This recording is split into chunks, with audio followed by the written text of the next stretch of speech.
மான்விழியின் மயக்கம் என்ன? அத்தியாயம் 4. மாதவர் வந்து அவரின் வீட்டு விலாசத்தை கொடுத்ததும் அதை வாங்கி கொண்ட நாராயணன், "ஏலே, ஒழுங்கா ரெஸ்டடு, வெளியில எங்கனே உன்னை பார்த்தேன்னு நினச்சிக்கோ, தொலைச்சி போடுவேன்" என தன் மகனிடம் கூறினார். "சரிண்ணே, வாங்க, நம்ம ஒரு 8 போய் பார்த்துட்டு வந்துடலாம்" என வெங்கடாச்சலம் அழைக்க, "சரி" என்ற அண்ணன் தம்பி இருவரும் அங்கிருந்து கிளம்ப, அதே நேரம் அங்கு போக வேண்டாம் என்று ஒரு சேர மூவரும் கூறினர். அங்கிருந்த மற்ற அனைவரும் மூவரையும் புரியாமல் காண, "என்னலே, ஏன் போக வேண்டான்னு சொல்றீங்க?"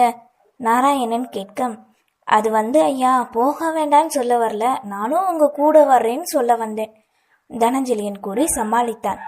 "அதெல்லாம் நீ வர வேண்டாம், உனக்கு பதிலாக நாங்களே நன்றி சொல்லிக்கிறோம்." "ஆமா, ஏன் ஐயா?"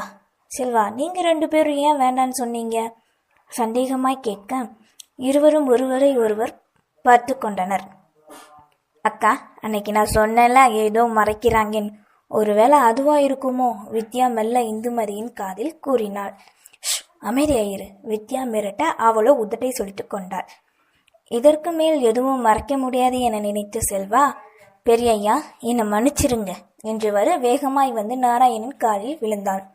"இல்லை, என்னலே, எதுக்குலே என் காலில் விழுகிற? என்னலே, என்ன நடந்ததுலே?" அவனை எழுப்பியவாறு கேட்டார்.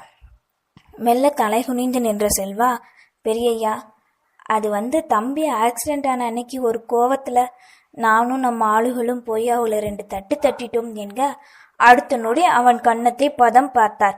"என்ன காரியலம் பண்ணி வச்சிருக்க? நீ எப்படி இப்படி பண்ணலாம்?" அந்த வீடே அதிரும் அளவுக்கு நாராயணன் கத்த, அதை கேட்ட சிறுவர்கள் மூவரும் பயந்து தன் அன்னையின் காலோடு கட்டி கொண்டு முகம் புதைத்தனர். "எல்லாம் நம்ம வீட்டு உப்பை தின்ன விசுவாசந்தான் அப்படி பண்ணிட்டேன். அந்த நேரத்தில் நான் கூட கொஞ்சம் கோபமாக தான் இருந்தேன்" அமர்ந்து கொண்டிருந்த சங்கரமூர்த்தி மெல்ல கூற, "ஏய்யா, அதுக்காக என்ன ஏதுன்னு தெரியாமல் அப்படியா பண்ணுறது? வீட்டை நொறுக்கி ஆளுங்களை அடித்து அவமானப்படுத்தி அவங்க மனசு என்ன கஷ்டப்பட்டிருக்கும்?" நாராயணன் கேட்க பதில் கூற முடியாது இருந்தனர். "செல்வாண்ணே, என்னண்ணே இப்படி பண்ணிட்டீங்க? நான் உயிரோடு இருக்கிறதுக்கு காரணமே அவங்க தான்" சற்று எரிச்சலுடனே தனஞ்சலியன் கூற, "என்னை மன்னிச்சிருங்க தனா தம்பி, நான் வேணா அவர் காலில் விழுந்து மன்னிப்பு கேட்கிறேன் எல்லாரும் முன்னாடியும்" தலை குனிந்து மெல்ல கூறினான் செல்வா. "நடந்தது முடிஞ்சது, மாத்தவா முடியும்? ஏலே, இனிமே இப்படி அவசரப்பட்டு எதையாவது பண்ணி தொலைக்காத. வாங்கனே, போகலாம்" என்ற வெங்கடாச்சலம் நாராயணன் அழைத்து செல்ல, அவர்கள் பின்னே நாயை போல் செல்வா செல்ல, முதல் முறையாக குற்ற உணர்வில் தவிப்புடன் இருந்தான் தனஞ்சலியன். அதன் பின் அவரவர் வேலையை பார்க்க செல்ல, தன் அருகில் அமர்ந்திருந்த பேரனை கண்டவர், "ஐயா ராசா, அந்த ஆள் உனக்கு இவ்வளோ பண்ணுனாருன்னு எங்களுக்கு தெரியாது இல்லையா? அதான் செல்வாட்ட அப்படி சொல்லிட்டேன். நான் தான் அவனை இங்கே கூட்டிட்டு வர சொன்னேன். ஆனால் இந்த கூறு கெட்டவன் விசுவாசத்தை காட்டுறேன்னு சொல்லி 4 தட்டு தட்டிட்டு வந்துட்டான் ஐயா" சங்கரமூர்த்தி மெல்ல கூற, "ஏ அப்புச்சி, இதுக்கெல்லாம் நீதான் காரணமா? இரு, உன்னை வச்சு செய்கிறேன்" என்ற தனஞ்சலியன் மெல்ல எழுந்து சென்றான். "ஐயா கற்பா, எல்லாம் நல்லபடியாக நடக்கணும், நீ தான் பார்த்துக்கிடணும்" மேல் நோக்கி கையை காட்டி வேண்டிய அப்புச்சி மெல்ல எழுந்து வெளியே சென்றார். செல்வா கார் ஓட்ட, நாராயணன் மற்றும் வெங்கடாச்சலம் இருவரும் பின்னே அமர்ந்திருக்க, மகிழ்வதனின் வீட்டிற்கு சென்றனர். நேரம் செல்ல அந்த கிராமத்திற்குள் நுழைந்ததும், அன்று சென்றதால் அவர்கள் வீட்டிற்கு செல்லும் வழி தெரிய வீட்டின் முன் காரினை நிறுத்தினான் செல்வா. முதலில் இருவரும் இறங்க, சாயங்காலம் நேரம். வெளியே முற்றத்தை கூட்டி தெளித்து கொண்டிருந்த பூங்குழி யோசனையுடன் நிமிர்ந்து கண்டாள். அந்த முள்ளுவேலி போட்ட தட்டியை தாண்டி இருவரும் உள்ளே நுழைந்தனர். வெள்ளை வேஷ்டி சட்டையில் வந்த அவர்களைக் கண்டு புரியாமல் பூங்குழலி அப்படியே நிற்க, அவர்கள் பின்னே வந்த செல்வாவை பார்த்ததும் பயங்கி நடுங்கினாள். "ஐயோ அம்மா" என கத்தியவாறு அப்படியே வாளியை போட்டுவிட்டு வீட்டுக்குள் ஓடினாள். "பாப்பா" நாராயணன் அழைக்க, அவளோ பயத்துடன் அலறிக்கொண்டு வீட்டுக்குள் சென்று மறைந்தாள். செல்வாவை கண்டு முறைத்தவர் சிறிது நேரம் என்ன செய்வது என தெரியாமல் அப்படியே நிற்க, வெள்ளை சேலையில் நெற்றியில் திருநீருடன் வெளியே வந்தார் நாகரத்தினம். சேலையை இழுத்து போத்தி கொண்டு மெல்ல வெளியே வந்தவர், "வணக்கம்" கையெடுத்து கும்பிட்டு கூற, வாசப்படியில் பூங்குழலியும் திருவும் நின்றிருந்தனர். "நாங்கள் சங்கபுரத்திலிருந்து வரோம், பெரியதுரையை பார்க்கணுமே" வெங்கடாச்சலம் கேட்க, ஊர்க்காரர்கள் வெளியே நின்று வேடிக்கை பார்க்க, வாயை பொத்தி கொண்டு அங்கேயே அழுதார் நாகரத்தினம். அவர் அழுவதைக் கண்ட இருவரும் பதற செல்வாவிற்கு தான் அன்று பேசிய வார்த்தைகளும் செயல்களும் ஞாபகம் வர அவரின் கோலத்தை கண்டான். இப்பொழுது உண்மை புரிய, ஐயோ அம்மா, என்னை மன்னிச்சிருங்க. வேகமாய் அவரின் காலில் விழுந்தான். ஐயோ, என்ன இது? அழுது கொண்டிருந்த நாகரத்தினம் பதறி விலக, முதல்ல உள்ள வாங்க என்றவர் அவர்களை உள்ளே அழைத்துச் செல்ல அவரின் பின்னே செல்வாவும் நுழைந்தான். உட்காருங்க, நான் குளிக்க ஏதாவது கொண்டு வரேன். இல்லைம்மா, நாங்கள் பெரிய துறையை பார்த்து மன்னிப்பு கேட்கணும், அப்புறம் என் பையனை காப்பாத்தினதுக்கு நன்றி சொல்லணும் என்க அவரும் அதை கேட்டு மேலும் தேம்பி அழுதார். சின்னையா, அவர் தான் பெரியதுரை, அவரோட சம்சாரம்தான் இவங்க. அங்கிருந்த பெரியதுரையின் போட்டோவிற்கு மாலை போட்டிருக்க அதை காட்டி கூறினான் செல்வா.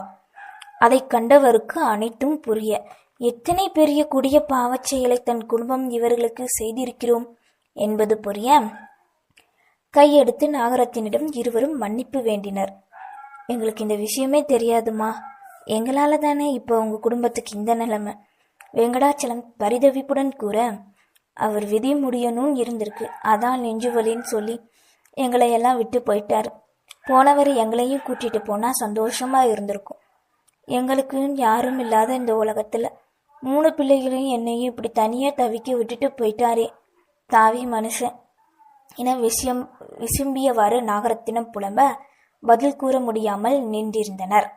அதே நேரம் கல்லூரி முடிந்து வீட்டுக்குள் நுழைந்த மகிழ்வதனி வெளியே கார் நிற்பதைக் கண்டு யோசனையுடன் உள்ளே நுழைந்தாள். அங்கே முதலில் நின்ற செல்வாவை கண்டவளோ அதிர்ந்து தன் கையில் வைத்திருந்த புத்தகத்தை தவறவிட்டாள். சத்தம் கேட்டு அனைவரும் வாசல் நோக்கி திரும்ப, வேகமாய் செல்வாவை நோக்கி வந்த மகிழ்வதனிக்கு அன்று வராத தைரியம். தன் தந்தை இழந்ததற்கு பின் இன்று வர அவன் சட்டையை பற்றினாள். டேய், உன்னை யாரோட என் வீட்டுக்குள்ள வர சொன்னது? என் அப்பாவை கொன்னுட்டையே கொலகார பாவி, நீ எல்லாம் நல்லாவே இருக்க மாட்டடா, வெளியே போடா முதல்ல என்றவாறு அவன் சட்டையை பிடித்து வெளியே தள்ள, ஏய் மகிழ், என்ன பண்றான், முதல்ல விடு அவங்கள என்றவாறு நாகரத்தினம் வந்து தடுக்க எதுவும் செய்ய முடியாது நின்றிருந்தனர் நாராயணனும் வெங்கடாச்சலமும். விடுமா என்ன, இவனால தானே அப்பா நம்மளை விட்டு போனாரு. நாம அண்ணாதையா நிக்கிறதுக்கு காரணமே இவன் தானம்மா, இவனை ஏமா வீட்டுக்குள்ள விட்ட? கோபமாக ஆத்திரத்துடனும் கத்த, என்னடி பண்ற நீ? பெரியவங்க முன்னாடி இதான் நான் உன்னை வளர்த்தல் விதமா? நாகரத்தினம் கடிந்து கொள்ள அவன் மேல் வைத்திருந்த கையை விட்டவள் அதன் பின்னே பெரிய மனுஷர் இருவர் நிற்பதை கண்டாள். அம்மாடி, உன்னோட கோவம் எங்களுக்கு புரியுது. அவன் ஏதோ எங்க பையன் மேல உள்ள பாசத்தெல்லாம் அப்படி பண்ணிட்டா, மன்னிச்சிருமா. சிறியவள் என்றும் பாராமல் கையெடுத்து மன்னிப்பு வேண்டாம். நீங்க சொல்லிருவீங்க, ஆனா எங்க அப்பாவை இழந்து நாங்க படுற வேதனை எங்களுக்கு தானே தெரியும். இவன் பேசின பேச்சால தானே எங்க அப்பாவுக்கு நெஞ்சுவலி வந்தது. நல்லா இருந்த குடும்பத்தை இப்படி நாசம் பண்ணிட்டீங்களே. நாங்க என்னையா பாவம் பண்ணணும்? தெரிஞ்சு யாராவது வண்டியை ஏற்றுவாங்களா? அப்படி தெரிஞ்சு ஏத்துற வந்து அவனே ஹாஸ்பிட்டல் கூட்டிட்டு போய் அவங்க பொண்ணு ரத்தத்தையே தருவாங்களா? சொல்லுங்க. எங்க அப்பா என்னைக்கும் யாரையும் அழிக்கணும்னு நினைச்சது கிடையாது, வாழ வைக்கணும்னு தான் நினைச்சிருக்காரு. அதான் என் ரத்தத்தையே கொடுத்து உங்க வீட்டு பையனை வாழ வச்சிருக்காரு. இன்னைக்கு உங்க பையன் உயிரோட இருக்கானா அதுக்கு காரணமே எங்க அப்பா தான். ஆனா நீங்க அவர் உயிரையே எடுத்துட்டீங்களேயா. கோபத்தில் ஆரம்பித்தவள் அழுகையில் முடித்து அப்படியே அமர்ந்தாள். தன் அக்கா அழுவதைக் கண்ட உடன் பிறந்தவர்களும் அழுக அவர்களை சமாதானப்படுத்த முடியாமல் பெற்றவளும் அழுது கொண்டிருந்தார். இப்போது தாங்கள் செய்த தவறுக்கு என்ன பிராயச்சித்தம் செய்வது என தெரியாமல் அண்ணன் தம்பி இருவரும் கண்டுகொண்டே நிற்க நேரமும் சென்று கொண்டே இருந்தது. சிறிது நேரத்திற்கு பிறகு, ஏமா, எங்களால முடிஞ்ச உதவியை நாங்க செய்யறோம், உங்க வீட்டுக்காரர் இருந்து செய்ய வேண்டிய எல்லாத்தையும் நாங்க செய்கிறோம். வெங்கடாச்சலம் கூற, எரிகின்ற நெருப்பில் எண்ணெயை ஊற்றிய போல் மேலும் கோபம் தலைக்கேற, நாங்க ஒன்னும் உங்ககிட்ட பிச்சை கேட்கல, எங்களுக்கு வாழ தெரியும், தயவு செய்து கிளம்புங்க. உங்க வீட்டுக்காரங்க யார் முகத்திலையும் நான் முழிக்க கூடாதுன்னு நினைக்கிறேன் என கூறிவிட்டு உள்ளே சென்று மறைந்தாள் மகிழ்வதனி. வேண்டாங்க, நீங்க பிராயச்சித்தம் பண்ண ஏதாவது செய்யணும்னு நினைச்சாலும் அதை இந்த உலகம் தப்பாதான் பார்க்கும். எங்களை இதுக்கு மேல நோகடிக்காம நீங்க இருந்தாலே போதும். நாகரத்தினம் கையெடுத்து கும்பிட்டு வேண்ட அவர் கூறியதன் அர்த்தம் புரிந்தவருக்கு ஏனோ அந்த குடும்பத்தை அப்படியே விட்டு செல்ல மனம் இல்லாமல் நின்றனர். ஏமா, உங்க பொண்ணு எங்க பையனுக்கு கட்டித்தரீங்களா? நாராயணன் கேட்க அண்டமே ஒரு நொடி நின்றது போல் உணர்ந்தனர் அனைவரும். தன் அண்ணன் இப்படி கேட்பார் என்று எதிர்பார்க்காத வெங்கடாச்சலமே திகைத்து நிற்க அவர் கேட்ட கேள்விக்கு பதில் கூற முடியாமல் நின்றார் நாகரத்தினம். அவர் யோசிப்பதை கண்டவர், எங்களுக்கு வேற வழி தெரியலம்மா. இப்படியே விட்டுட்டு போற அளவுக்கு நாங்கள் கல் நெஞ்சுக்காரங்க இல்லைம்மா. தகுதி, தகாதாரம், அந்தஸ்து இது எதையுமே நான் எதிர்பார்க்கல. உங்க பொண்ணை எங்க வீட்டில் எந்த ஒரு கௌரவ குறைச்சலும் இல்லாம வாழ வைப்போன்னு நான் உங்களுக்கு வாக்கு கொடுக்கேம்மா. நீங்க சம்மதம் மட்டும் சொல்லுங்கம்மா எங்க. அப்போதும் அவர் யோசித்து கொண்டே இருந்தார். சரிம்மா, நாங்க கிளம்புறோம். சீக்கிரம் ஒரு நாள் எங்க குடும்பத்தோட வர்றோம். நீங்க சம்மதம் சொல்லுவீங்கிற நம்பிக்கையில போயிட்டு வரோம்மா என்றவர் தன் தம்பியை காண அவரும் கையெடுத்து வேண்ட இருவரும் கிளம்ப செல்வாவும் கையை கட்டிக்கொண்டு அவர்களின் பின்னே சென்றார். அவர்கள் சென்றதும் என்ன செய்வது என தெரியாமல் உள்ளே சென்ற மகளையும் புன்னகையுடன் போட்டோவில் மாலையுடன் தொங்கிக் கொண்டிருந்த தன் கணவரையும் கண்டார். செல்வா காரினை ஓட்ட தன் அருகில் அமர்ந்திருந்த தம்பியிடம், நான் பண்ணினது தப்புன்னு நினைக்கிறையா? உன் விருப்பம் இல்லாம உன் பையனுக்கு அவங்க பொண்ணை கேட்டத கூற வர, அண்ணா என்ன இது, நீங்க என்னை விட பெரியவங்க. நீங்க கொடுத்த வாக்குல எந்த தவறும் இல்லை. அவனும் உங்களுக்கு புள்ளதானே அண்ணா. என்ன வீட்டில் இதை பற்றி பேசினா அவங்கெல்லாம் என்ன சொல்ல போகிறாங்கன்னு தான் யோசனையாக இருக்குது. என்ன பார்த்துக்கலாம் வெங்கடாச்சலம். ஆனால் எத்தனை தடை வந்தாலும் நான் இன்னைக்கு கொடுத்த வாக்கை நிறைவேற்றியே ஆவேன் என உறுதியுடன் கூறினார் நாராயணன். நன்றி.